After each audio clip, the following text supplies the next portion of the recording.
Tamil Nadu open university assignment right பண்ணுறதுக்கான இன்ஸ்ட்ரக்ஷனை தான் பார்க்குறோம். ஃபஸ்ட்டு பாயிண்ட் வந்து A4 சைஸ் ஷீட்டு தான் பார்த்தீங்கன்னா அசைன்மெண்ட் ரைட் பண்ணுறதுக்கு நீங்கள் யூஸ் பண்ணணும். அதை தவிர்த்து இந்த நார்மல் பேப்பர்ஸ் அதெல்லாம் யூஸ் பண்ணி நீங்கள் ரைட் பண்ணக்கூடாது. ஒன்லி A4 ஷீட் மட்டும் தான் நீங்கள் யூஸ் பண்ணணும். ஓகேங்களா? அப்படி A4 சைஸ் ஷீட்டில் நீங்கள் ரைட் பண்ணுறதுக்கு பிஃபோராக மார்ஜின் போடுவீங்க. பார்த்தீங்கன்னா லெஃப்ட் சைடில் ஒரு லைன் போட்டு மார்ஜின் போடுவீங்களே, மேலே அப்பர் சைடில் ஒரு லைன் ஒன்று போடுவீங்களே, டபுள் சைடு போட்டாலும் சரி, இல்லை நீங்கள் போத் சைடு 4 சைடுமே, அதாவது பாக்ஸ் டைப்பில் நீங்கள் மார்ஜின் போடுவோம் சில பேர் இருப்பீங்க, அந்த மாதிரி மார்ஜின் போட்டாலும் நோ ப்ராப்ளம். நீங்கள் மார்ஜினை மட்டும் மென்ஷன் பண்ணி நீங்கள் வந்து ரைட் பண்ண ஆரம்பிச்சிடலாம். நீங்கள் ரைட் பண்ணும் போது டபுள் சைடுமே நீங்கள் ரைட் பண்ணிக்கலாம். சிங்கிள் சைடு மட்டும்தான் எழுதணும் அப்படின்ற எந்த ஒரு கம்பல்சரி அப்படிலாம் எதுவுமே கிடையாது. இப்போ நார்மல் பேப்பரை நீங்கள் எழுதுறீங்கன்னா இங்கு பின்னால் உறிஞ்சும் அப்படின்றதால டபுள் சைடு எழுத வேணாம், சிங்கிள் சைடுன்னு சொல்லலாம். பட் இது A4 சைஸ் ஷீட்டு தான், திக்னஸான ஷீட்டு தான். அதனால் உங்களுக்கு பென் கரெக்டாக இருந்தாலும் நீங்கள் எழுத போகிற பென் பால் பாயிண்ட் பென்னு தான், இங்கு பென் யூஸ் பண்ண போகிறது இல்லையில. ஸோ அப்போ வந்து நீங்கள் பால் பாயிண்ட் பென் யூஸ் பண்ணும்போது நீங்கள் டபுள் சைடு எழுதிக்கிட்டு நீங்கள் அழகாக நீங்கள் ஸ்கேன் பண்ணி நீங்கள் வந்து அப்லோட் பண்ணுறதுக்கு ஈஸியாக அது பண்ணிக்கலாம். ஓகேங்களா? ஏன் உங்களை டபுள் சைடு வேணாம்னா சொல்லுவாங்க, ரீசன் என்ன காரணம்னா இங்கு பின்னால் உறிஞ்சிக்கிற போது ஸ்கேன் பண்ணுறதுக்கு வந்து கொஞ்சம் எழுத்துக்கள் சரி வர தெரியாது அப்படின்றதுக்காக அந்த மாதிரிலாம் சொல்லுவாங்க.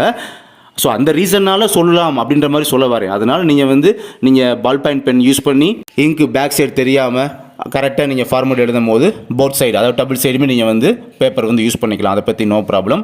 ரைட் பண்ணுறதுக்கு நீங்கள் blue colour ball point pen மட்டும் யூஸ் பண்ணிக்கோங்க. பிளாக் பென் அப்படின்றது ட்ரா பண்ணுறதுக்கு இந்த மாதிரி பிளாக் பென் யூஸ் பண்ணலாம். அது போக அதர் கலர் பென்ஸ் யூஸ் பண்ணலாமா கேட்டால் தாராளமாக யூஸ் பண்ணலாம்.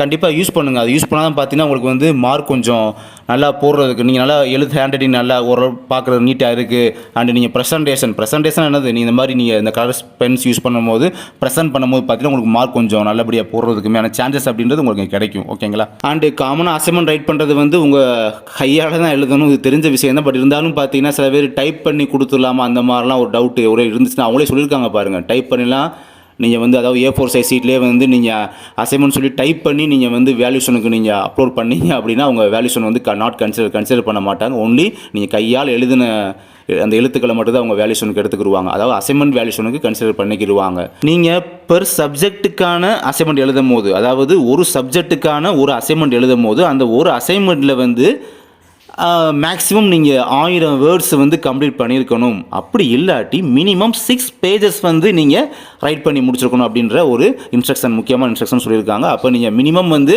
நீங்கள் 6 பேஜஸ்க்கு மேலே தான் எழுதணும். 6 பேஜஸ் கண்டிப்பாக நீங்கள் கம்பல்சரி எழுதியிருக்கணும். நெக்ஸ்ட் அசைன்மெண்ட்டில் உங்களுக்கு கொடுத்த அந்த கொஸ்டினில் வந்து 3 கொஸ்டினில் ஒன்று சூஸ் பண்ணி ஒன்றுக்கு மட்டும் தான் நீங்கள் ஒரு கொஸ்டினை மட்டும் தான் சூஸ் பண்ணி அதுக்கான ஆன்சரை தான் நீங்கள் அசைன்மெண்ட்டில் வந்து ரைட் பண்ணுவீங்க. ஓகே, பட்டு அடுத்த பாயிண்ட் பாருங்கள்.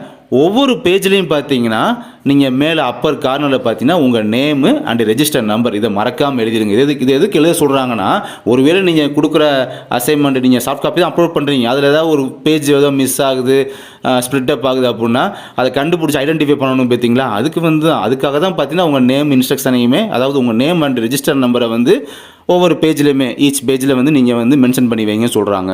அசைன்மெண்ட் ரைட் பண்ணி கம்ப்ளீட் பண்ணதுக்கப்புறமா வெப் போர்ட்டலில் போய் நீங்கள் வந்து அசைன்மெண்ட் அப்லோட் கொடுத்துருக்க இடத்துல போய் நீங்கள் வந்து அப்லோட் பண்ணி முடிச்சிடுவீங்க. ஓகேங்களா? PDF ஃபார்மேட்டில் அப்லோட் பண்ணி முடிச்சிடுவீங்க. அண்டு லாஸ்ட் பாயிண்ட் பாருங்கள். நீங்கள் சாஃப்ட் காப்பி நீங்கள் என்ன தான் அப்லோட் பண்ணாலுமே நீங்கள் எழுதின அந்த ஹார்ட் காப்பி இருக்குது பார்த்தீங்களா, அதாவது நீங்கள் எழுதின அந்த பேப்பர்ஸ் தான் ஹார்ட் காப்பின்னு சொல்லுவாங்க.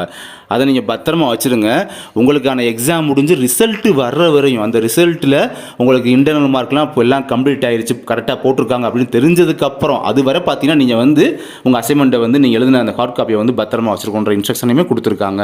பிகாஸ் இன்கேஸ் நீங்கள் வந்து சப்மிட் பண்ணதுக்கப்புறம் உங்களுக்கு நீங்கள் சப்மிட் பண்ணலன்னு சொல்லி உங்களுக்கு இன்ஸ்ட்ரக்ஷன் தனியாக அப்புறம் விட்டு ரீசப்மிட் பண்ணுங்கன்னு உங்களுக்கு யூனிவர்சிட்டி சைட்லேருந்து சொன்னாலோ, இல்லாட்டி உங்களுக்கு எக்ஸாமில் வந்து இன்டர்னல் மார்க் வந்து உங்களுக்கு NNN இந்த மாதிரி போட்டு அசைன்மெண்ட் சப்மிட் பண்ணல அப்படின்ற மாதிரி ஒரு இன்ஸ்ட்ரக்ஷன் உங்களுக்கு கொடுத்துருந்தாலோ அப்போ நீங்கள் ஹார்ட் காப்பியை தேடிட்டு இருக்க முடியாது. பார்த்தீங்களா?